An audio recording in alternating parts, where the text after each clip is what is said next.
All right, so Nic Harcourt in Los Angeles, the beautiful San Fernando Valley, and I've got Andy from the band Doves in just outside of Manchester.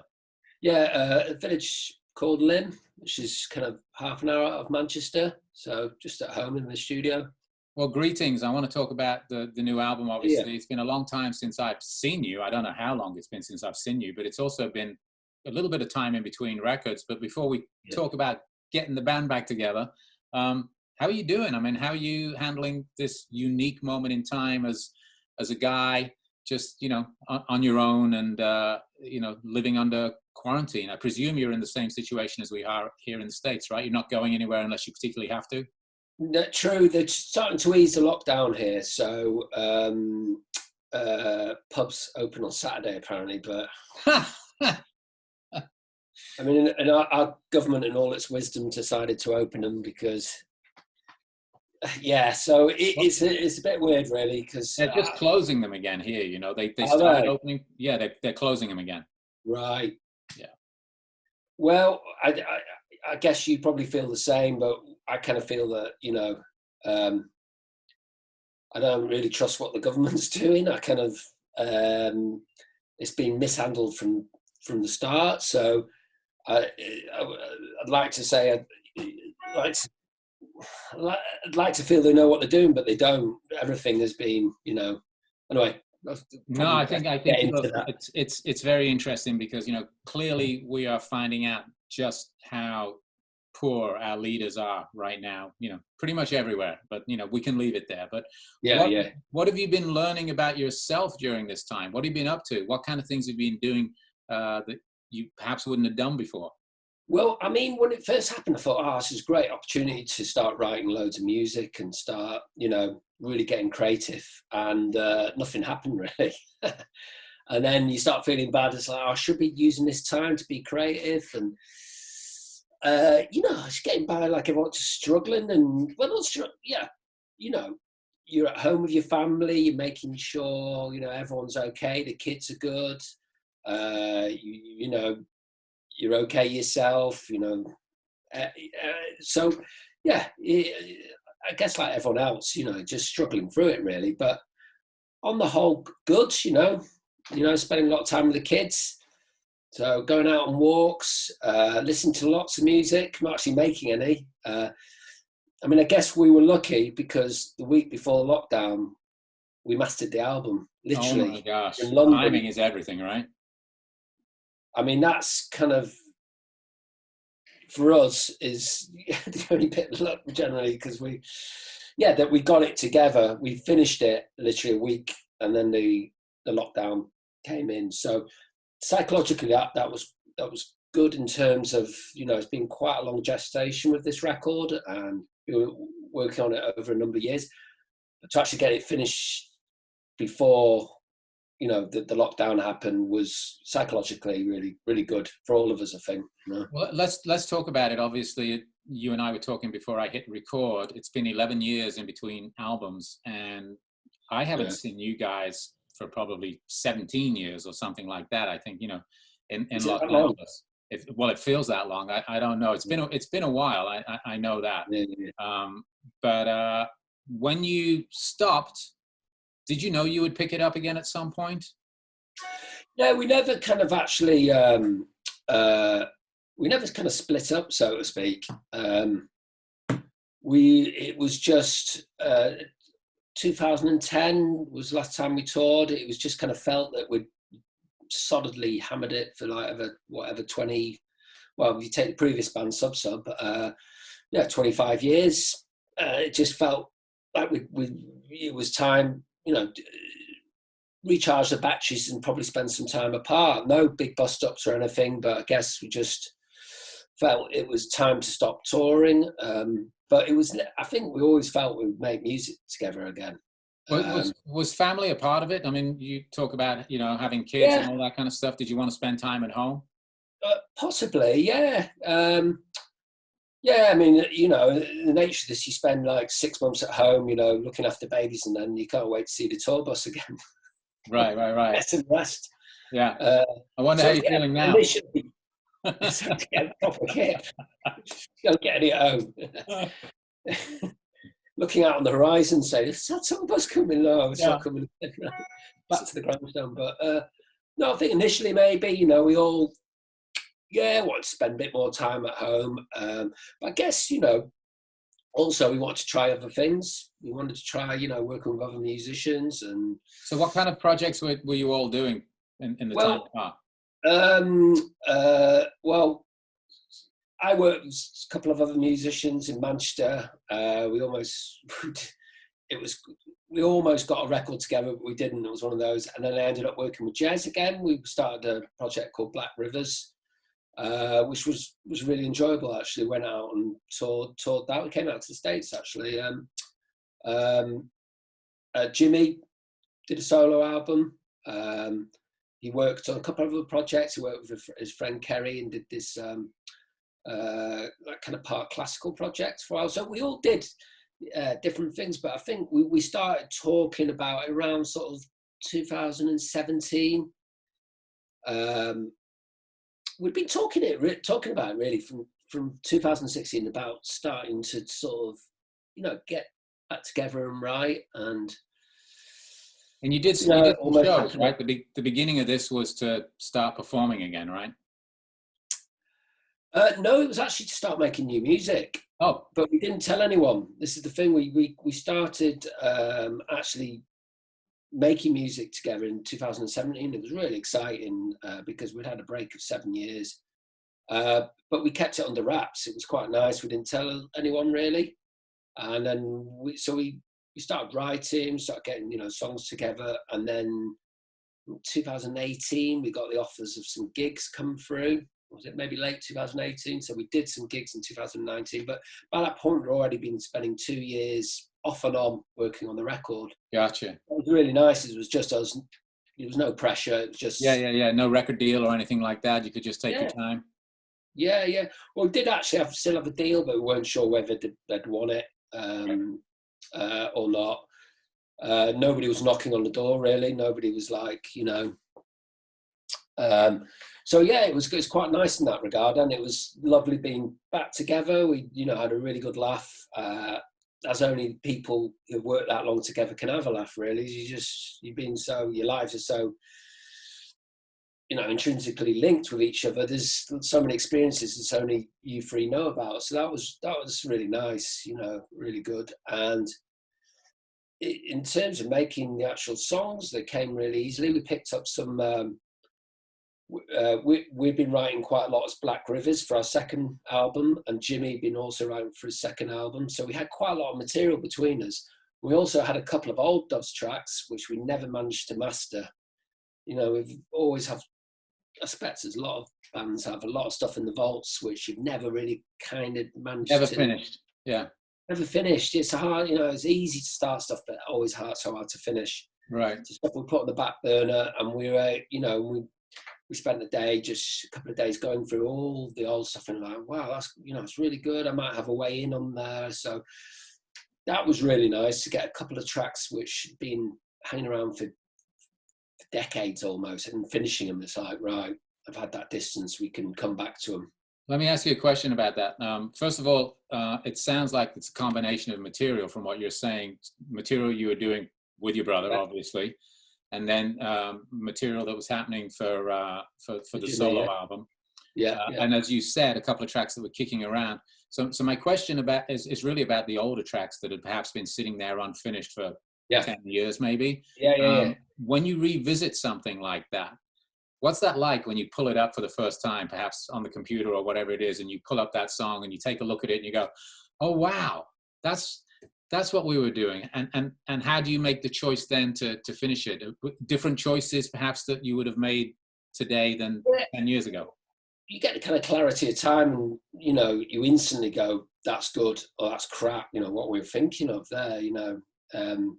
You get a lot more clarity, and it becomes, I don't know, kind of sometimes writing stuff, you can overcomplicate things. You go, well, that's not enough, I want to push that further, and then you end up going around in circles and not able to finish it. But sometimes, you know, the clarity of time, you go, well, it's all there, you know, it's, you know, it doesn't need this, I don't know, this Maybe you were overthinking it at the time. Yeah, totally overthinking it, and you Yeah. just come back to it with clarity, and everyone's like, yeah. And there was also a kind of we all felt, we wanted to try and be easy this record, because King Marus, which was the last Doves record, was pretty challenging, really. It was not the easiest record to make. Hence, probably why we took a break after. But this, in terms of writing it and recording it, was good fun, and that, I think that from all three of us, we were all like, well, we want to have fun whilst doing this. We want to have a laugh doing it. We want to make, as ever, we always take the music really seriously, but sure. Not ourselves, just try and have fun and have a bit of a laugh making it. And yeah, I think we sort of managed to do that. What's I've only heard the one song as of now. Yeah. It's the one you guys sent me a couple of weeks ago, Carousel, and I know there's a new one I think we're going to get from you maybe right now. But how many songs are there on the full album, and when is it scheduled to be released? Okay, well, there's 10 tracks on the album, and yeah, there's one track we took off, which hopefully we'll put out next year. So I'm not sure I'm allowed to tell you when it's out yet. Okay. I like the label, but it is this year. It's this year. I know every time I say, look, can't I tell people? And they're like, no, we've got to save it for, so whatever. I know, actually, when I was talking to your guy, Dave, kind of set this up a couple of weeks ago, you and I were going to do this 2 weeks ago. And then he was like, you better not do it now because Andy will probably spill the beans on everything inadvertently. Oh, Dave said that, yeah. Fair point. Well, what's it like then being at this moment where, a group of guys who've hung out with each other and known each other for so long, obviously your brother and friend, and then deciding, okay, let's do this and see what we can do, getting it ready, finishing it, and I'm sure having a plan for a release schedule and touring, and then all of a sudden you're releasing an album in the middle of a pandemic. I mean, very Doves-like. Yeah. Very Doves-like. How so? I mean, expand on that for me. It's just, maybe it's just us, but we always feel there's been a gypsy curse on this band. Just I don't know. I suppose stretching back to the studio burning down, and that's a long time ago. Tell that story for people who don't know it. Okay, well, we were in a band called Sub previous to Doves. Yep. Cut a long story short, we had a kind of surprise hit record, thank God, because it kept us getting from proper jobs. We built a studio with the proceeds up in a place called Ancoats in Manchester, our dream studio. Started working on material. Then one night, it was Jez's birthday actually, our 26th birthday. Get a call late at night saying the alarms were always going off down there. It was in kind of at the time bad side of Manchester. Dodgy area. Yeah, it's now all been quite gentrified actually. It's a nice part of Manchester, but at the time it was it pretty dodgy area. But and we were always getting false fire alarms and stuff. But Jez, we got this message. We'd been out. We lived in separate flats, and get back at 5 a.m. saying, better come down. The alarm's going off.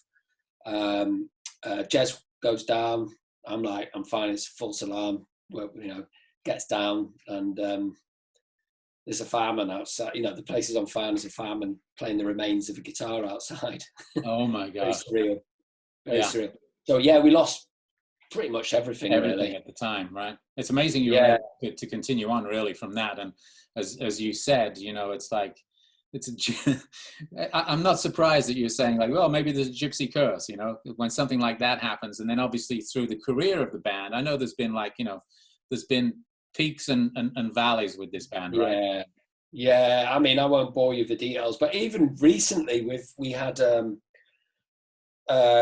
we were talking about getting a plane to advertise the album whenever it is coming out. We booked this plane to go fly over Manchester, Manchester City. Sure. And, advertising the album. We just thought, it'd be a bit of a daft, kooky idea with the banner.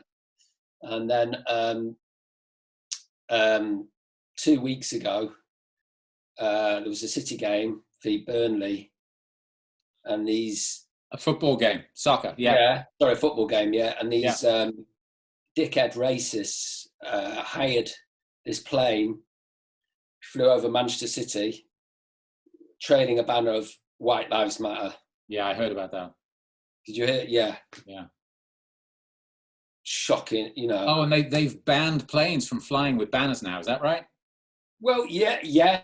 But not only that, when that happens, like, we don't obviously get any associate with any kind of, you know. Right. And it was just felt like, yeah, just, you know, just like. Don't think we'll be doing that. So go on. But I suppose on the other side, we have always been lucky. We're still here, we're still making a living, you know. We've been very lucky that a lot of people are stuck by it. So I talk about the Gypsy Curs, but on the other side, you know, we're very lucky. We're still a lot of people, you know, we put this track out, and we knew from when we were touring in 2019, there was still a fan base have been so lucky, been so loyal, and a lot of people still want to see us live. But making new music, a lot of people, lucky enough for us, love our old records. So putting something new out, there's always, you know, a bit of you know, a bit wary, because people hold some of those records, you know, very dear to them. So putting some new stuff out, you don't want to really sully that, you know.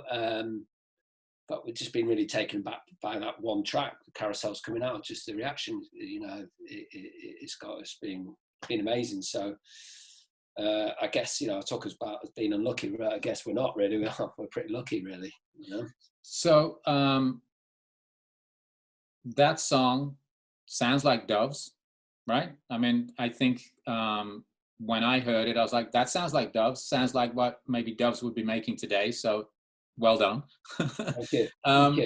What about the rest of the record? Can you just give us a teaser of the what we can expect? Yeah, I suppose it's quite an eclectic record. It's really, I mean, obviously, it's just from my perspective, I feel it's quite varied. It's quite varied in terms of tempos, and each track's very different from each other. A lot of different influences in there. Yeah, I mean, for me, I think it's, I guess, return to sort of, you know, maybe Lost Souls period for me, you know, in terms of, that was quite an eclectic record. So I think it, you know, to me, it feels like that. I could be totally wrong, but, you know, nowadays the people close who make the music sometimes aren't the best to talk about it. But for me, it feels, you know, a really eclectic record. I'm really pleased with it. Well, I think I can come at this from the position, I mean, obviously this is what I do for a living, talking to bands and playing music, but I come at it from the perspective of a fan. And when I saw a couple of years ago that you were talking about doing live shows, I was excited, but knew I probably wasn't going to get to see you here. And I was thinking, like, I wonder if they're going to make some new music if they like, you know, if it feels right. Obviously, I didn't know you'd already made a bunch, but when I heard there was a new song out, I mean, the first thing I did was try and find you guys, and I think I hit Jimmy up on Twitter, and then here we are talking about it a couple of weeks later. I love that we can do that through the technology. So before I let you go, obviously the record's coming sometime this year, as you said. Any plans to try and do any sort of launch, maybe through the internet, do a gig, maybe stream something? Nothing definite at the moment. Nothing definite. I hope so. I mean, I really hope we get to tour America next year. Love to come. You know, it's been so long, and we know there's a lot of people in the States who like the band, who have been very loyal to the band. So, yeah, there's nothing. You know, nothing as of yet, but who knows? Right. Do we have a title for the record? Yes, but you're not allowed to tell me. Well, sorry. Make one up. Sandwich. Give me a shit sandwich. Yeah, it's an exclusive. Right. Yeah. Well, listen, it's great seeing you. Good seeing it. Looking forward to hearing it, and hopefully seeing you here in the not too distant future. I hope so. I hope so. Yeah, you know, I mean, yeah, who knows when we can get back gigging again, but it's big, feels like a big chunk of what you do, you can't do really, but yeah, let's hope we can get back to it soon, eh?